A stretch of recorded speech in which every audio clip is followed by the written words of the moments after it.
მოგესალმებათ გადაცემა მე და გარემო გიორგი გულიაშვილთან და ანა ცხადაძესთან ერთად.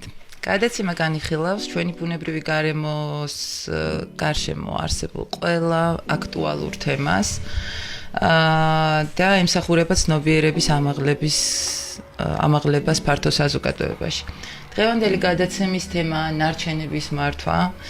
ეროვნული სტრატეგია, ნარჩენების მართვის ეროვნული სტრატეგია და მისი აღსრულების მექანიზმები და შესაბამისი სტუმრებიც ყავს დღეს სტუდიაში. გადაცემის პირველი სტუმარია ნარჩენებისა და ქიმიური ნივთიერებების მართვის დეპარტამენტის პირველი სტრუქტურული ერთეულის ხელმძღვანელი ბატონი ალბერტ ჩანქსელიანი. მოგესალმებით ბატონო ალბერტ, გიორგი. მოგესალმებით, მივესალმებით ჩვენს მსმენელს. ნამდვილად დღესაც აქტუალური თემაა ჩვენთვის ნარჩენები. ვისაუბრეთ ნარჩენების მართვაზე და ბატონო ალბერტ მოგესალმებით. ბატონი ალბერტი საზოგადოებას რო გავაცნოთ არის ნარჩენების მართვის მიმართულებით ათეული წლებია სათავეში უდგას ამ საკითხს და მის ხელში გამოიარა ყველა იმ რეფორმამ რაც მიმდინარეობს დღესაც და ძალიან საინტერესოა მისი მოსაზრებები არსებულ ვითარებაზე და შემდგომ სამომავლო გეგმებზე. ბატონო ალბერტ პირველი კითხვით მოგმართავთ. დავიწყოთ ნარჩენების მართვის კოდექსით, რომელიც როგორც აღნიშნეთ გადაცემის დასაწყისში, ეს გადაცემა იმსახურება იმას, რომ თითოეული მოქალაქემ მიიღოს პირველადი ინფორმაცია, რომელიც მნიშვნელოვანია თითოეული ჩვენგანისთვის. დავიწყოთ ნარჩენების მართვის კოდექსით, რომელიც 2015 წელს შევიდა ძალაში და საუკეთესო საერთაშორისო პრაქტიკაზეა დაფუძნებული არსში. და რის საფუძველზე შემუშავდა ნარჩენების ეროვნული სტრატეგია, 15 წლიანი სტრატეგია. რა ეტაპზეა, შესაბამისად სამოქმედო გეგმებიც გვაქვს 5 წლიანი ამ 15 წლის განმავლობაში 3 ეტაპად ჩაშლილი სამოქმედო გეგმები და ახლა ვართ სადღაც მეორე ეტაპზე შესრულების. რა ეტაპზეა ამ შემთხვევაში ქვეყანა ნარჩენების მართვის თვალსაზრისით და ძირითადი გამოწვევები სად ვერ ასე ვთქვათ ჯერჯერობით ვერ შევძელით, რა გაკეთდა და სადა გვაქვს გამოწვევები. დიდი მადლობა მოწვევისათვის. ჩემთვის ეს ძალიან საინტერესო გადაცემა არის, რომელიც ითვალისწინებს ცნობიერების ამაღლებას, ინფორმაციის მიწოდებას საზოგადოებისათვის, ნარჩენების მართვის სფეროში, სექტორში. დიახ.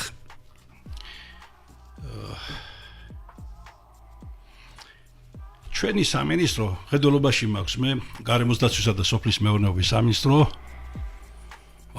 ნარჩენების მართვის სფეროში წარმოადგენს პოლიტიკის განხორციელებელ სახელმწიფო სტრუქტურას, აღმასრულებელ სტრუქტურას. მე ამას იმიტომ ვამბობ, რომ ნარჩენების მართვაში ჩართული არის ძალიან ბევრი სამთავრობო უწყებები. თითქმის არ რჩება სამინისტრო, რომელსაც პირდაპირ თუ ირიბად შეხება არ კონდეს ნარჩენების მართვასთან და ასევე რაც მთავარია ადგილობრივი თვითმმართველობები, მუნიციპალიტეტები, რომლებსაც აქვთ ექსკლუზიური უფლებამოსილება მუნიციპალური ნარჩენების მართვის საკითხებში. და ასევე, რა თქმა უნდა, კერძო სექტორი, რომელიც ჩართული არის ამ პროცესში, კერძო სექტორის ნაწილი, ვისაც წარმოექმნება ნარჩენები და მას აქვს გარკვეული ვალდებულებები ამ ნარჩენების სწორად მართვაზე და კერძო სექტორის მეორე ნაწილი, რომელიც თავაზობს თავის მომსახურეობას მეორე მხარეს და ეწევიან ისინი ნარჩენების შეგროვებას და მის შემდგომ დამუშავებას. ესეთნაირადაც სექტორის განაწილებული და ამიტომ მე თავში ხაზი გავუსვი, რომ სამინისტრო ერთგვარად ამ სფეროში, ისევ და ისევ მეურვეობ ხედველობაში მაქვს მე გარემოს დაცვის სოფლის მეურნეობის სამინისტრო, არის პოლიტიკის განხორციელებელი და შესაბამისად მაკოორდინირებელ როლს თამაშობს ნარჩენების მართვის სფეროში. ეხლა პირდაპირ რომ გადავიდეთ თქვენს კითხვაზე. დიახ.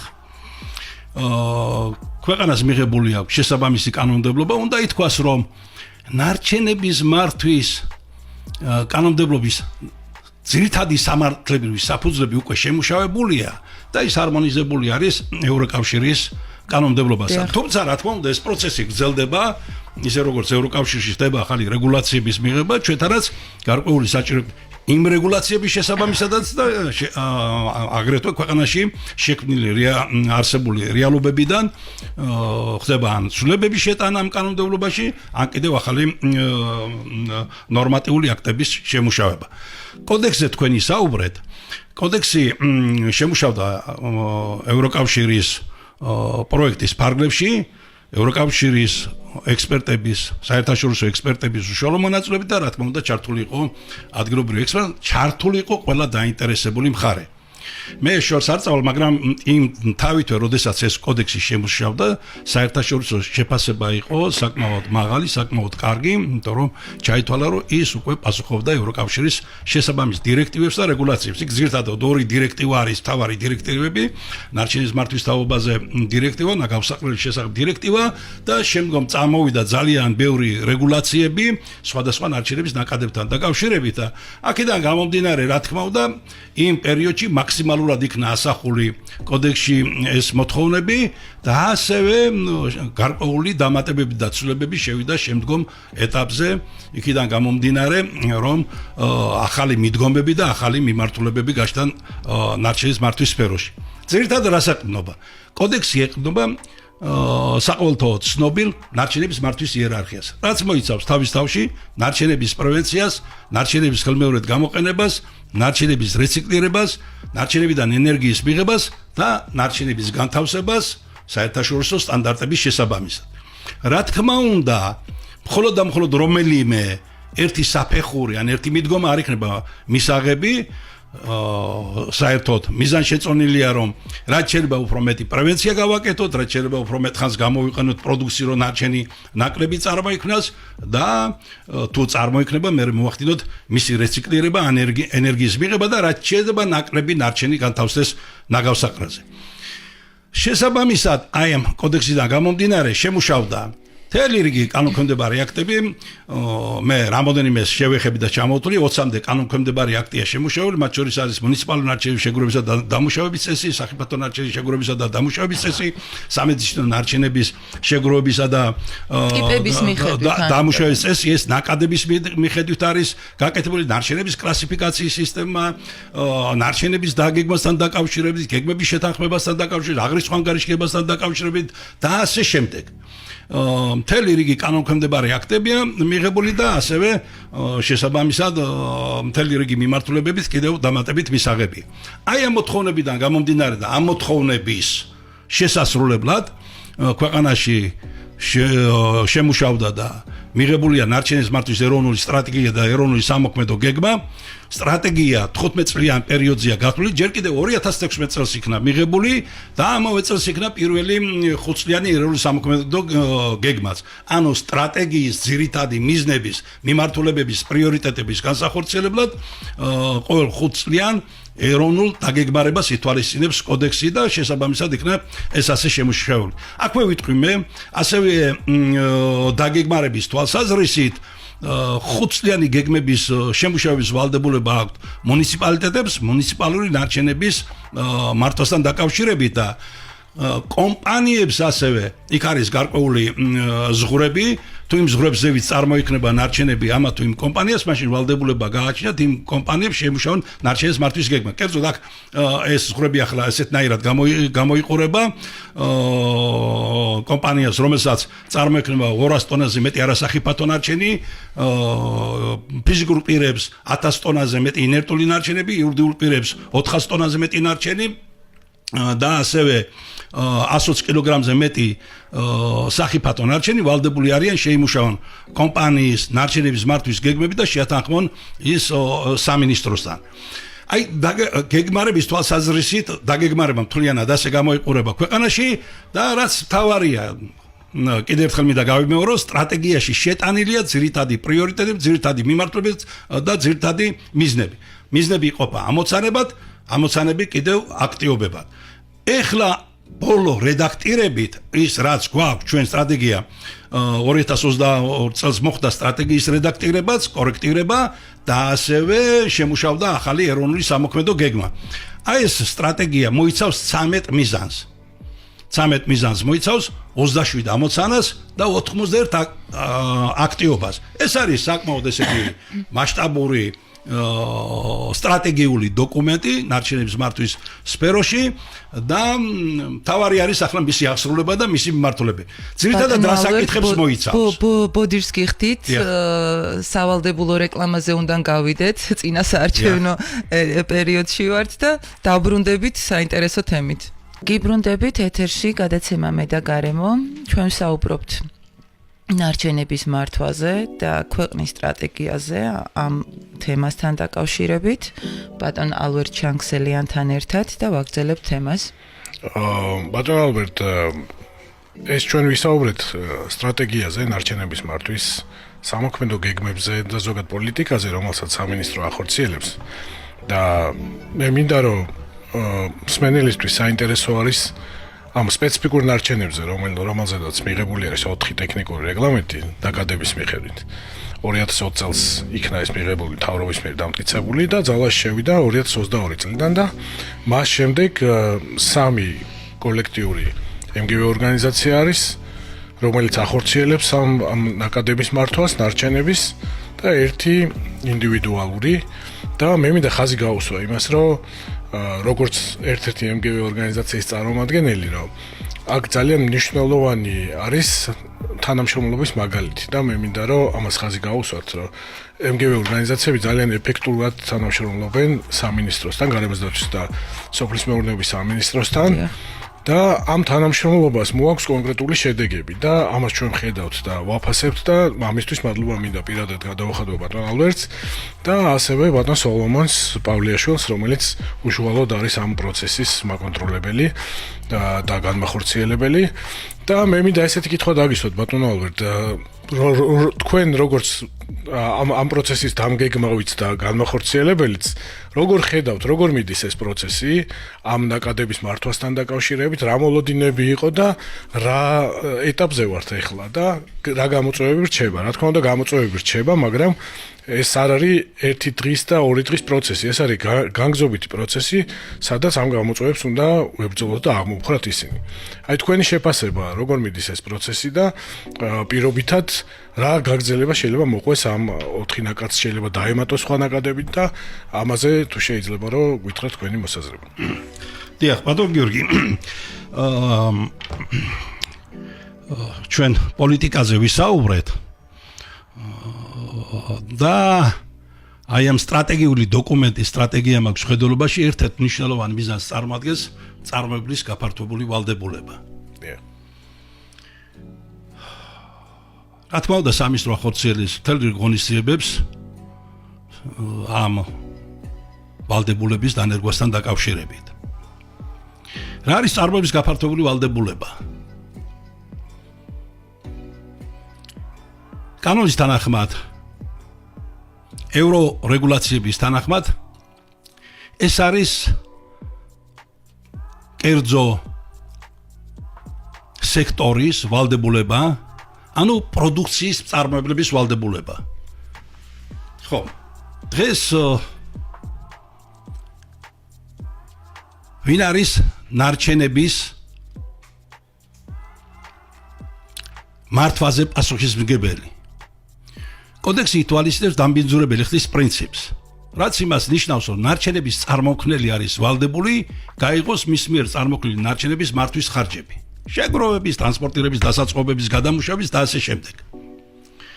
ხო. მათ შორის მოსახლეობაც იხდის ბუნებრივი. თითოეული ჩვენთაგანი ვიხდით ჩვენ ეგრეთ წოდებულ დასუფთავების მოსაკრებელს. თბილისში 2.5-არია, სხვადასხვა მუნიციპალიტეტებში მინიმალურს. ხო, სხვადასხვა მუნიციპალიტეტებში სხვადასხვა ხო და 54-მდე ჩამოდის. რამოდენიმე მუნიციპალიტეტში მგონი საერთოდ არც აქვს ეს შემუშავებული ეს მოსაკრებლის ოდენობა. ხო. და ასევე ის კერძო კომპანიები, ვისაც უშუალოდ ნარჩენები წარმოქმნათ თავიანთი საქმიანობის პროცესში. ეს შეიძლება იყოს სამრეწველო საქმიანობა, შეიძლება იყოს სხვადასხვა საქმიანობა, ნებისმიერ შემთხვევაში თუ კომპანიას წარმოექმნება ნარჩენები, სადაც ვალდებული ამ ნარჩენების მოვლა პატრონობაზე და იმ ხარჯებზე, რაც ამ ნარჩენს მართლა სჭირდება. აი ეს სულ სხვა გარემოება. აქ საუბარი არის პროდუქციის მწარმოებელზე. და პროდუქციის მწარმოებელს აქვს ვალდებულება მის მიერ წარმოებული პროდუქციის შედეგად წარმოქმნილი ნარჩენები თავად შეაგროვოს და დაამუშავოს.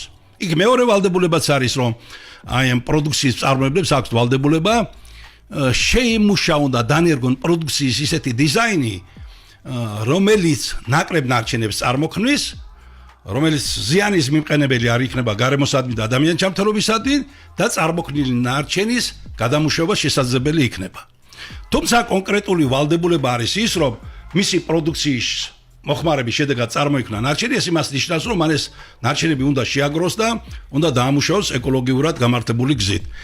აი სწორედ აი ეს ვალდებულება ინერგება ახლა და ამ ვალდებულებაზე მიდის ძალიან აქტიური მუშაობა. ეს არის ძალიან კარგი ინსტრუმენტი, ყველაზე საუკეთესო ინსტრუმენტი არა მარტო ჩვენი შეფასებით, არამედ საერთაშორისო ექსპერტების შეფასებით ნარჩენების მართვის სფეროში.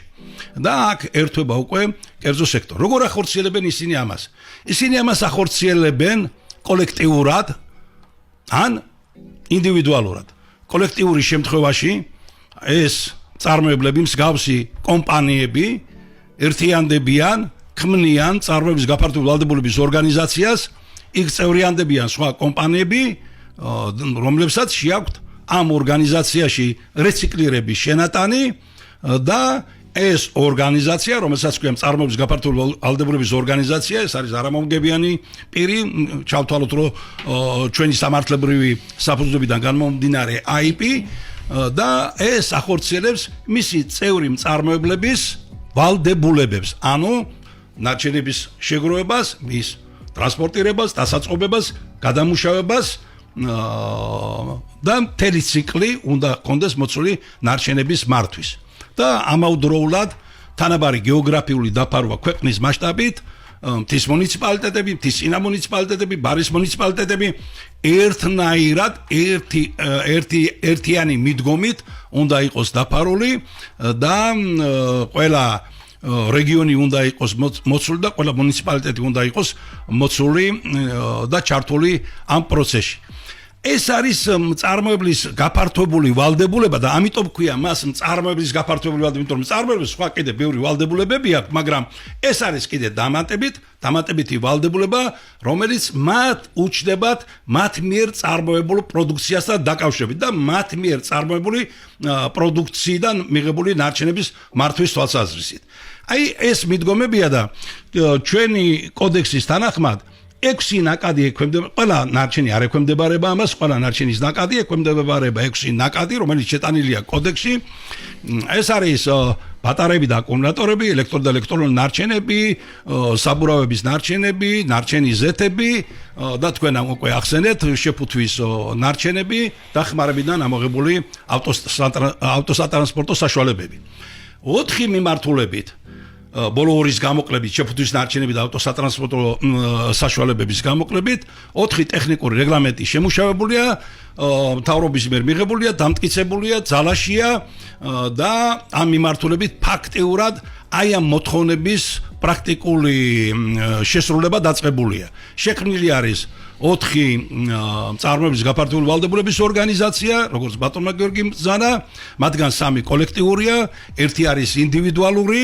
ამ წარმოებლის გაფართოებული ვალდებულების ორგანიზაციებისათვის განსაზღვრული არის მიზნობრივი მაჩვენებლები, განსაზღვრული არის ტექნიკური მოთხოვნები, თითოეული ნარჩენების ნაკადების შეგროვებისათვის, შეგროვების პუნქტების მოსაწყობად, შეგროვების ცენტრების მოსაწყობად, გადამუშავების მოთხოვნები არის განსაზღვრული და მათ შორის თუ ექსპორტი განხორციელდება, ექსპორტის მოთხოვნები. ერთგვარი სამოქმედო გეგმაა განსაზღვრული. რა თქმა უნდა, ერთგვარი სამოქმედო გეგმა არის განსაზღვრული. აი ამ პროცესის ხელშეწყობის მიზნით ჩვენ ევროკავშირთან ცალკე პროექტი ქონდა და ამ პროექტში ერთ-ერთი მნიშვნელოვანი მიმართულება იყო და არის ეს პროექტი კიდევ ჯერ არ არის დასრულებული წარმოების გაფართოებული ვალდების დანერგვის ხელშეწყობა.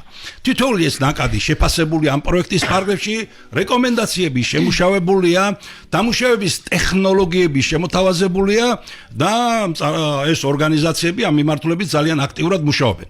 ჩვენ და სასიხარულოდ პირველი წელი იყო 2023 წელი საანგარიშო წელი და საკმაოდ ესეთი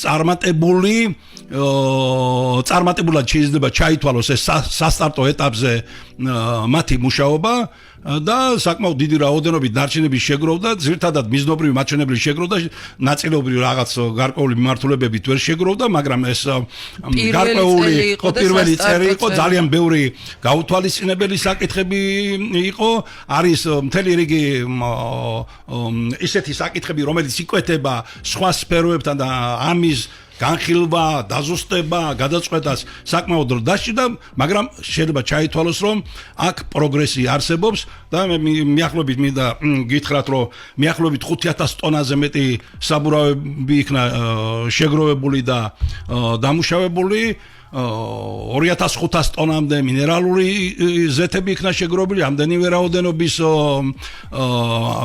აკუმულატორები იქნა შეგროვებული და სადღაც 700 ტონამდე ელექტრო და ელექტრონული მოწყობილობები იქნა შეგროვებული და დამუშავებული. ეს შთამბეჭდავი ციფრებია პირველი ეტაპისათვის და თუ ჩვენ მხედველობაში მივიღებთ იმას, რომ ამ მიმართულებით ფაქტიურად ქვეყანაში არავითარი გამოცდილება არ არსებობდა.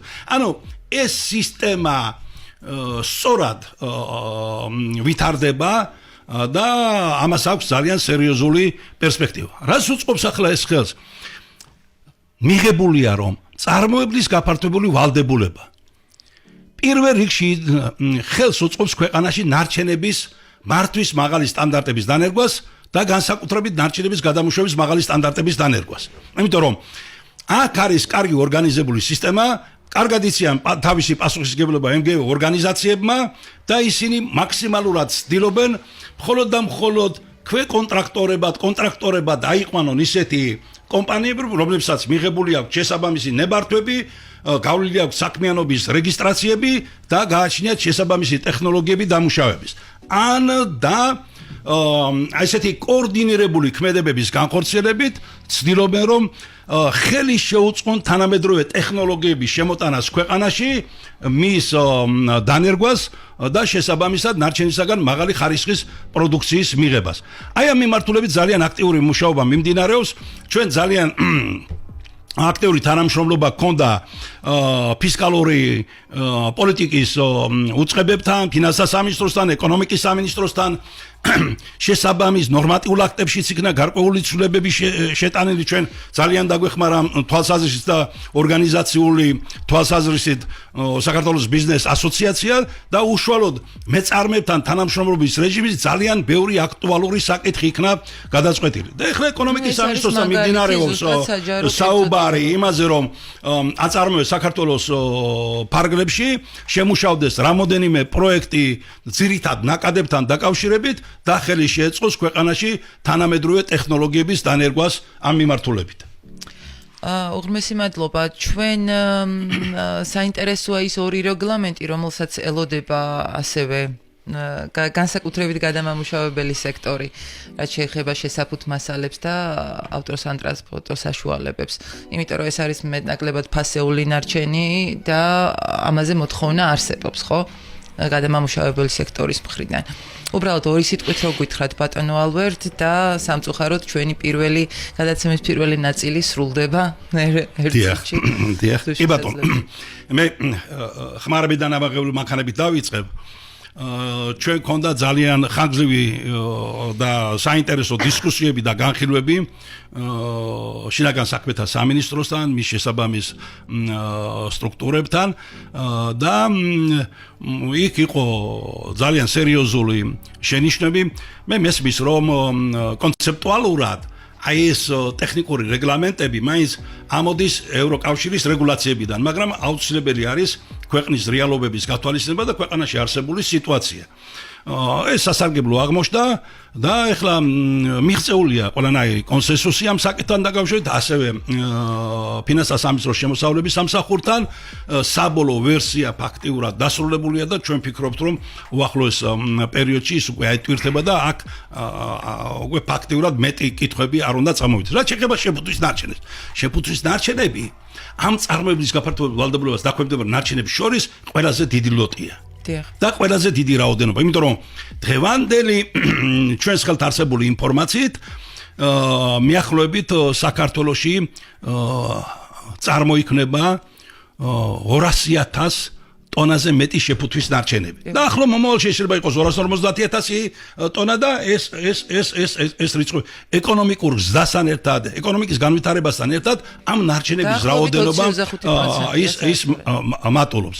ამიტომ რა თქმა უნდა, ეს ერთ-ერთი მნიშვნელოვანი მიმართულება, ერთ-ერთი მნიშვნელოვანი სექტორია და ეს ერთგვარად კიდევ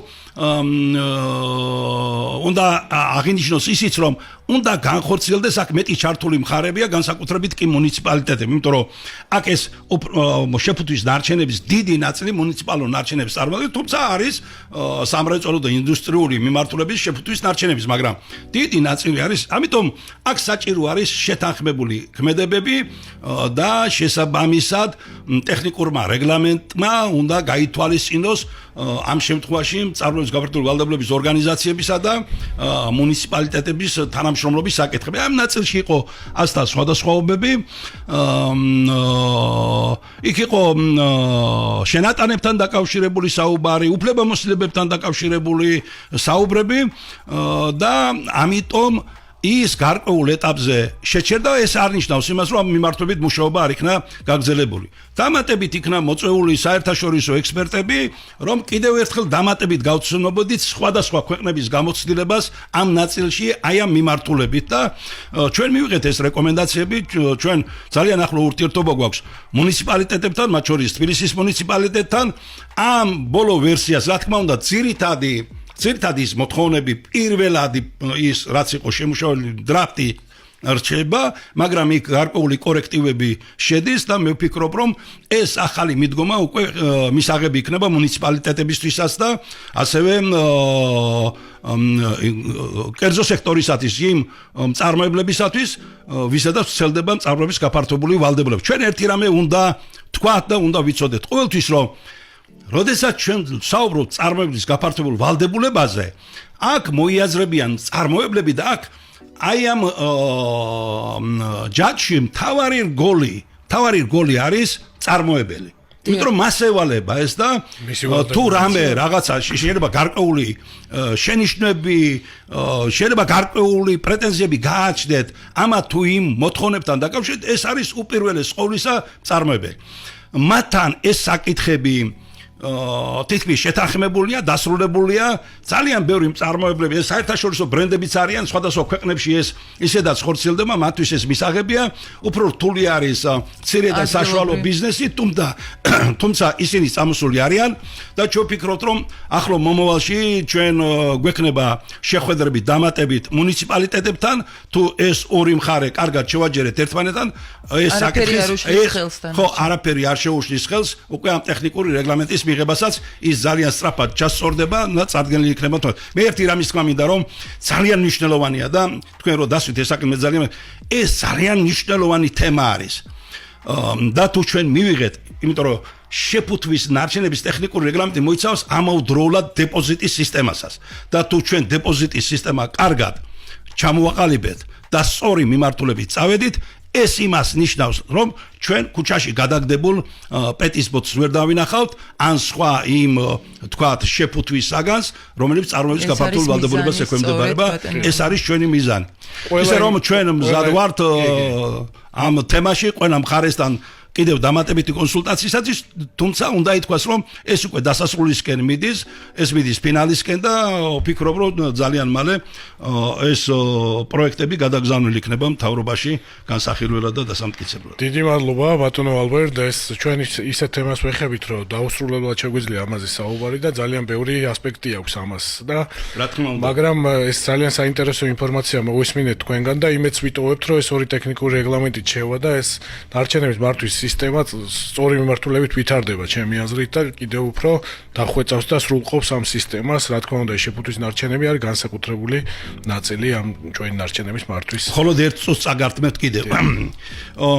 ჩვენ ახლა ევროკავშირთან უკვე შევთანხმდით საპროექტო წინადადება მომზადდა, ეს მიღებულია ევროკავშირმა გამოაცხადა კონკურსი ამ პროექტის განსახორციელებლად, რომელსაც ქვია ცირკულარული ეკონომიკა და ნარჩენების მართვა. აქვე მინდა ხაზი გაუსვა იმას, რომ ცირკულარული ეკონომიკაზე რა თქმა უნდა ძალიან ბევრი მიმართულება აქვს, მაგრამ ერთ-ერთი მთავარი მიმართულება ეს არის ნარჩენების მართვა. და ეს არის ნარჩენების ხელმეორედ ჩაბრუნება და შესაბამისად მე რესურსების დაზოგვა. წინა გადაცემაში სწორედ ამ გზამკვლევთან დაკავშირებით ყავდა თემაზე ქონდა გადაცემა და ძალიან საინტერესოდ წავიდა ჩვენი სტუმრები. და მე აქ ერთი რამის თქვა მინდა, რომ უკვე ევროკავშირის ქვეყნებში არა მარტო 6 ნაკადზე, უკვე იქ ძალიან ბევრ ნაკადებზეა საუბარი. იგივე ბელგიაში, იგივე ნიდერლანდებში 14 ნაკადზე ვრცელდება მწარმოების გაფართოებული ვალდებულება და საფრანგეთში 24 ნაკადზე. მე იმის თქვა მინდა, რომ ძალიან ბევრი გამოწვევებია სხვადასხვა ნარჩენების ნაკადებთან. და ეს ისეთი კარგი ინსტრუმენტია, თუნდაც ეკონომიკური, ფინანსური თვალსაზრისით, რა თქმა უნდა, პირველში იგულისხმება გარემოს დაცვა და ჯანმრთელობა, მაგრამ მე შემდგომ თქვათ წმინდა ეკონომიკური თვალსაზრისით ძალიან საინტერესო მიდგომებია, ამიტომ ყოველ ახალ გამოწვევასთან, ახალ ნაკადთან დაკავშირებით თუ პრობლემა იქნება, მასზე ავრცელებენ წარმოებლის გაფართოებულ ვალდებულებას. 24 ნაკადი ხუმრობა არ არის, ფაქტიურად არ რჩება ნაკადი, რომელზეც არ ვრცელდება წარმოებლის გაფართოებულ ვალდებულებას. ეხლა მე აქვე მინდა ვისარგებლო და თქვა, ძალიან დიდ შეღავას მიიღებენ მუნიციპალიტეტები ამით. მე დაანგარიშებული მაქვს და მიახლოებით წარმოქმნილი მუნიციპალური ნარჩენების 25-30% შეგროვდება ამ წარმოების გაფართოებული ვალდებულების ფარგლებში. წარმოიდგინეთ ეს რამხელა ის არის თქვათ შეღავათი მუნიციპალიტეტებისათვის. და ამაზე პასუხისმგებლობა ექნება წარმოების გაფართოებული ვალდებულების ორგანიზმი. უბრალოდ საჭიროა ჩამოყალიბდეს მათი კარგი თანამშრომლობის მექანიზმები და ურთიერთთანამშრომლობის და მიდგომები ამ მიმართულებით.